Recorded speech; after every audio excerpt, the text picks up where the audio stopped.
He promised he'd quit talking to her. Swore on our daughter's life. Then I found the burner phone hidden in his gym bag. "It's not what you think," he said, voice shaking. I didn't speak. I just showed him the photos I took last night. He dropped to his knees. I was already calling the realtor. "My name's Danny. I'm 39. I live in Cincinnati, Ohio. I've been married to Brian for almost 12 years. We have a 7-year-old daughter named Lacey. She's everything to me. Brian used to be everything too. I thought we were solid. Not perfect, but decent. He worked as a personal trainer at a gym. I work in HR for a logistics company. Nothing fancy, but we lived comfortably. I thought we had trust. I thought we were still in love. I was wrong. It started last summer. Small things. At first I didn't want to believe it. He'd bring his phone everywhere. Even into the bathroom. He'd hide the screen when I walked by. He started locking his phone with a new passcode. When I asked him what it was, he said, "Just keeping my work stuff private." Then came the late nights. He said he had new clients and the gym was staying open later. I wanted to trust him. I had no reason not to, yet. But something felt off. I started getting this tight feeling in my chest whenever he left the room. I didn't say anything at first. I just watched. One night, he came home smelling like women's perfume. He brushed it off. Said a client hugged him. I wanted to believe him. But something about the way he said it, his tone, his face, it didn't sit right. I started checking his social media. He hadn't posted about me or Lacey in months. He used to post pictures of us at the park, at the zoo. That stopped completely. Meanwhile, he started getting more comments on his posts from random women. One in particular stood out, Cassie. Always flirty. Always hearts and winks. I clicked on her profile. Typical Instagram type. Blonde, overdone lips, gym selfies, cryptic quotes like, "He wasn't yours, he was just your turn." I felt sick. A few nights later, I caught a glimpse of his phone when he went to the bathroom and left it unlocked for once. A message from Cassie, "I miss your arms." I froze. My throat dried up. I stared at the message until the screen went dark. When he came back, I asked who Cassie was. He got defensive. "Just a client," he said. "She's been going through a tough time. I'm helping her with training and nutrition." "You're overthinking." I asked him why she said she missed his arms. He snapped. "Danny, come on. She's dramatic. It doesn't mean anything. Don't make this into a thing." I kept pressing. He got louder. He said I was being insecure. Said I was accusing him for no reason. I told him I felt like something was going on. That he seemed different. He wasn't sleeping next to me anymore. He barely looked at me. That's when he said it. "I swear on Lacey's life, Danny. I would never cheat on you. I'll stop talking to her. Completely. I promise." I wanted to believe him. I wanted so badly to think I was just imagining it. He looked me dead in the eye and used our daughter's life as collateral. That gutted me. For a couple weeks, things got better. He started helping around the house again. He sat with us at dinner. He even held my hand once while we watched TV. I thought, maybe we're coming back from this. Then I found the phone. I wasn't snooping. I swear I wasn't. I was doing laundry. His gym bag smelled horrible, like old socks and sweat. I unzipped it to throw the clothes in the wash, and I felt something under his shaker bottle. I lifted it, and there it was, black, cheap, old-school burner phone. My hands shook. My stomach dropped. I didn't even know people still used burner phones. I opened it. It was full of messages from Cassie. Can't wait to taste you again. You're so different from her. I hate that we have to sneak. Did you think of me when you were with her? Over 100 messages. Pictures. Her in lingerie. Him calling her, babe. Telling her he loved her. Saying things to her he hadn't said to me in years. I took photos of every message. Every picture. Every date and time. I sent them to myself. Then I put the phone right back where I found it. That night, I pretended to go to bed early. Told him I had a migraine. I waited. At 10:45 p.m., he left. Said he was going for a late-night drive to clear his head. I'd already planted a tracker in his car the day before. A little tile tag tucked under the seat. It led me straight to a Marriott near the edge of town. I parked in the back lot, sat there for over an hour, and watched him go in. He looked relaxed. Like a man with no shame. At 11:30, she showed up. Mini skirt. Heels. Makeup like she was going to a club. She walked in like she owned the place. I stayed in the car. I didn't confront them. Not yet. I wanted the facts. And I had them now. The next morning, I got up early and made Lacey pancakes. She was giggling and telling me about some dreams she had. I smiled and nodded while my heart beat out of my chest. After I dropped her off at school, I drove to a real estate office. I told them I needed to list the house. Fast. When Brian came home that night, I was calm. Colder than I'd ever been. I was sitting at the kitchen table. He walked in smiling, like nothing happened. Hey babe. What's for dinner? I stood up, walked to his gym bag, unzipped it, and pulled out the burner phone. His smile disappeared. What is that? He asked, playing dumb. I didn't answer. I pulled out my phone and started scrolling. Then I held it out to him. Photos of him. Her. The hotel. The texts. Her selfies. Their call logs. He stared at the screen for 5 full seconds. Then dropped to his knees. I was gonna stop. I swear. I was gonna end it. I said nothing. It didn't mean anything, he whispered. She's just. I don't know. I was stupid. Danny, please. Please don't do this. I looked down at him. You swore on Lacey's life. He started crying. Not pretty tears. Ugly, slobbering, loud crying. Like a child who got caught stealing. I'll quit my job. I'll block her. I'll do anything. Just give me one more chance. Please don't take Lacey away from me. I was already on the phone with the realtor. That was just the beginning. After that night, things moved fast. I filed for divorce the next day. I called my lawyer, Ava, someone I knew through a friend. She didn't waste time. She was blunt, sharp, and didn't baby me. I told her everything, about the burner phone, the affair, the lies. She asked for proof. I emailed everything. Photos. Screenshots. Date stamps. Even voice recordings. I had one from when Brian was crying on the floor. Good, Ava said. We're going for full custody.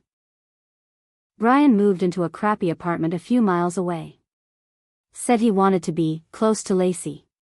But the place was disgusting. Smelled like mildew and sadness. I saw it when I dropped off Lacey for a short visit. She didn't want to stay. She clung to my leg and said, "It's yucky here." I didn't force her. I took her home. He accused me of poisoning her against him. "You're turning her into a weapon," he said over text. No. He did that all by himself. Then came the next blow. Brian's gym found out about the affair. Cassie had been bragging to other trainers about how she was seeing one of the married guys. Someone told management. They called Brian in for a meeting. Fired on the spot. He tried to tell me it was my fault.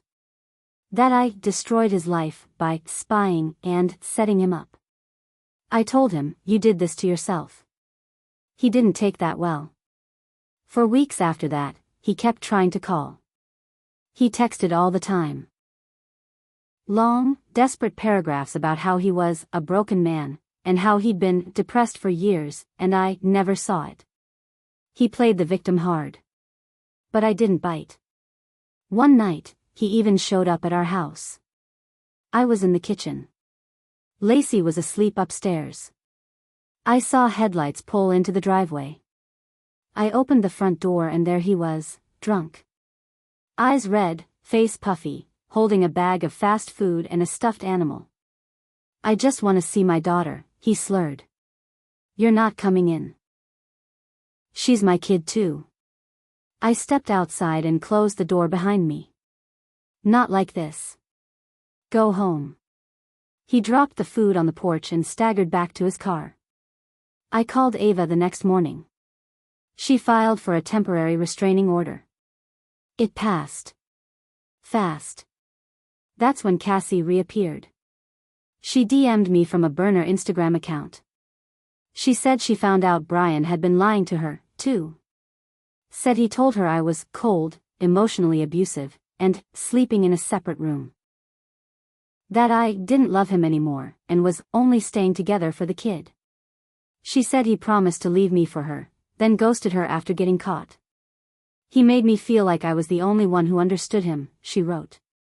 But now I think he just wanted someone to stroke his ego. I didn't respond. I didn't need her apology. But I took screenshots anyway. Every time Brian tried to manipulate me, I sent it straight to Ava.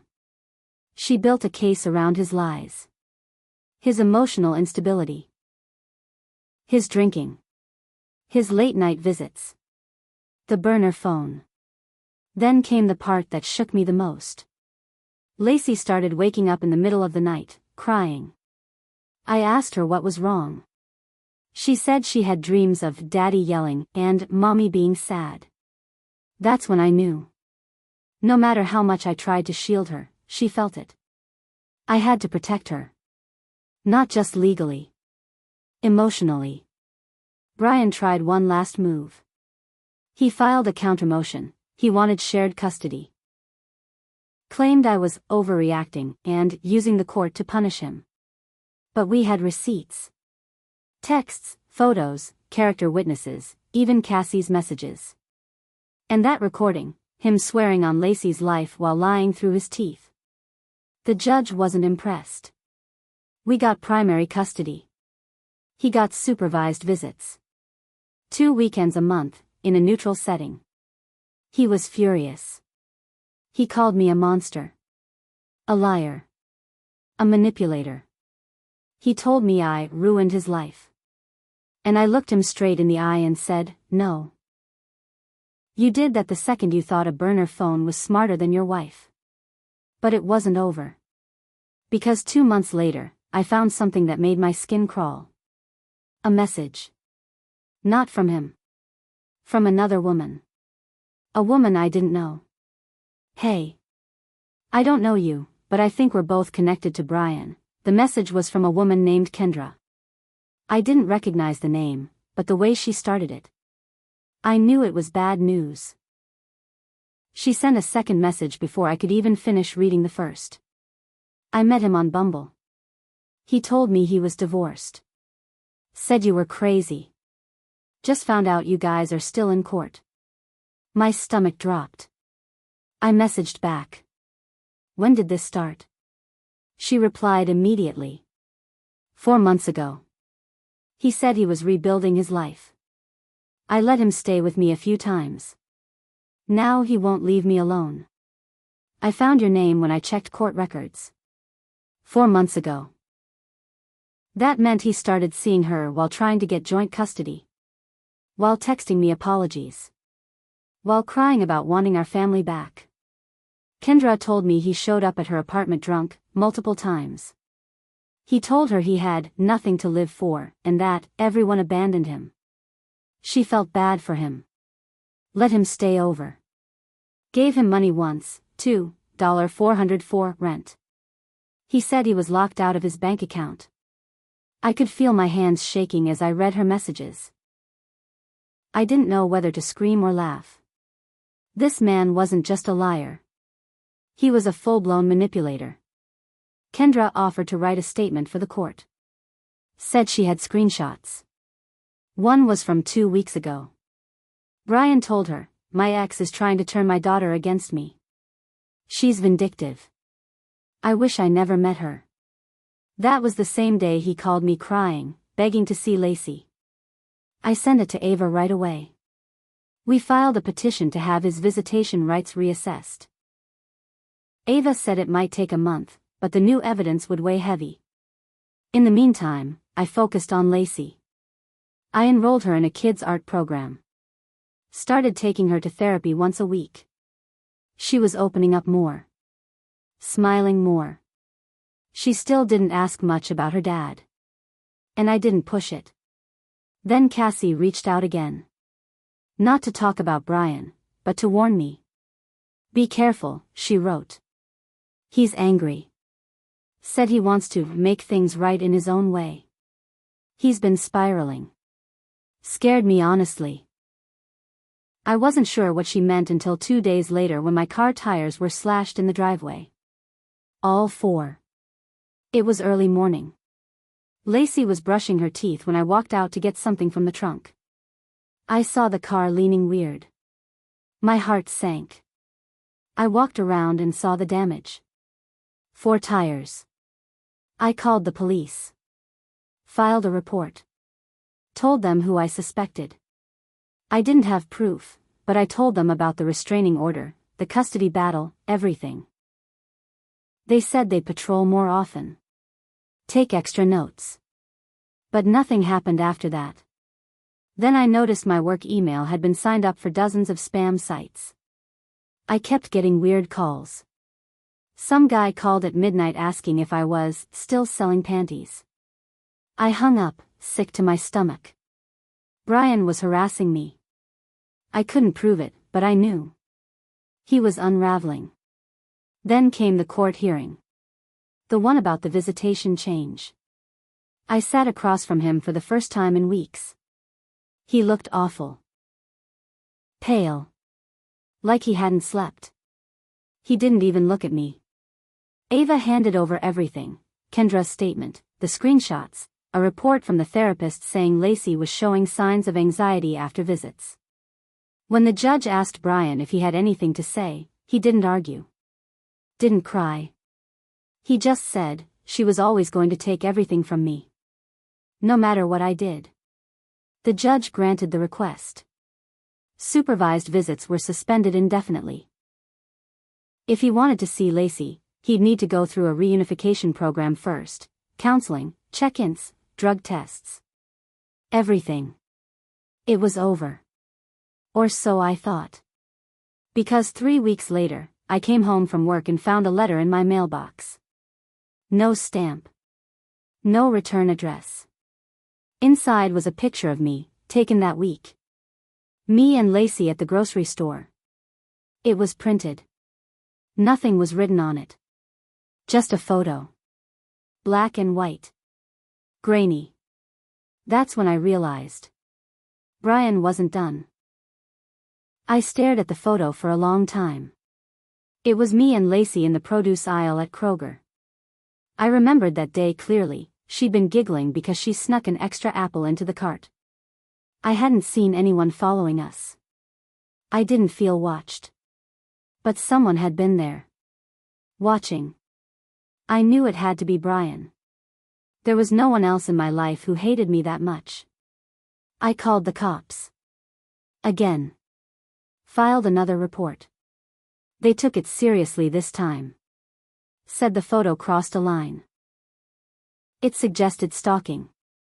Especially given the restraining order. They told me to keep the lights on, vary my routine, and consider installing cameras. I did all of it. I bought a full home security system the next day.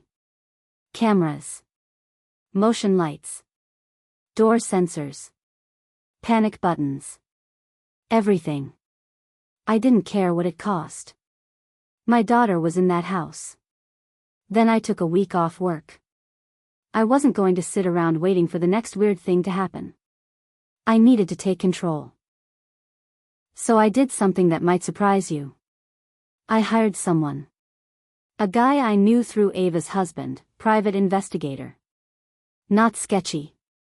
Legit. Former military.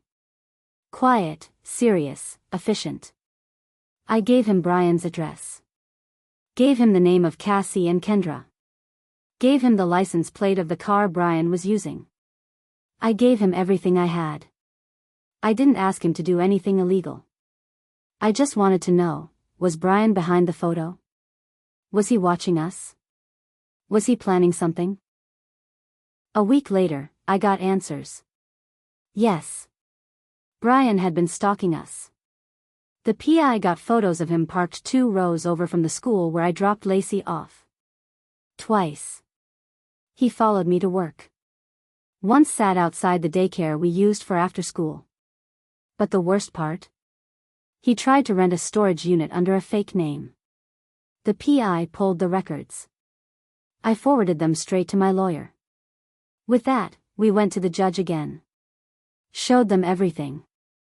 Surveillance. The letter. The tracking. The storage unit. The restraining order violation. The judge issued an emergency protective order with teeth. Police went to his apartment and arrested him the same day. They searched the unit. Inside, they found photos of me and Lacey, one of Lacey's drawings. We think he took it during a visit, an old pair of my sunglasses, a notebook with ramblings, stuff like, she took everything, if I can't see Lacey, no one will, a BB gun rope, that was it. That was enough. They charged him with stalking, harassment, violating the restraining order, and attempted intimidation. And just like that, Brian's spiral hit the bottom. He lost everything. No job. No access to his daughter. No support system. Even his own parents stopped talking to him after the police report went public. Ava made sure every single line of that report was in the court record. It would follow him for the rest of his life. I filed for full legal custody the next day. It was granted. Lacey is mine. Fully. Forever. No more visits. No more calls. No more lies. As for Cassie and Kendra, they both testified. Both spoke to the detectives. Both told them the same thing, that Brian used them, lied, manipulated. Kendra even pressed her own charges for harassment and fraud, the money he took from her. Brian pled guilty to avoid a longer sentence. He's in county jail now, serving 18 months. But it doesn't end there. Because karma has range. A few months later, I found out he got beat up inside. Word got out that he had a daughter he was stalking. That he kept photos of a kid in his storage unit.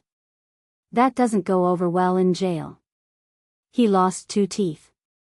Needed stitches. Got transferred to protective custody. He sent one last letter before sentencing. Said he was sorry, said he missed us, said he didn't mean to scare anyone. I didn't even open it. Ava did. She sent it right to the prosecutor. He won't be allowed to contact me or Lacey until she's 18. If he tries, it's an automatic felony. And me? I moved out of that house. Sold it for more than I thought I could get. Bought a new place, smaller, quieter, safer. I'm in therapy. Lacey is doing better every day. I look back now and realize something. I should have trusted my gut sooner. I should have said something the first time he got weird with his phone. The first time he made me feel crazy. That was my mistake. But once I saw the truth, I didn't back down. He underestimated me. Thought I'd fall apart. Thought I'd protect him for Lacey's sake. Instead, I gave him everything he earned. And he'll spend the rest of his miserable life knowing this. The woman he swore on his daughter's life to deceive? She was the one who ended him. For good.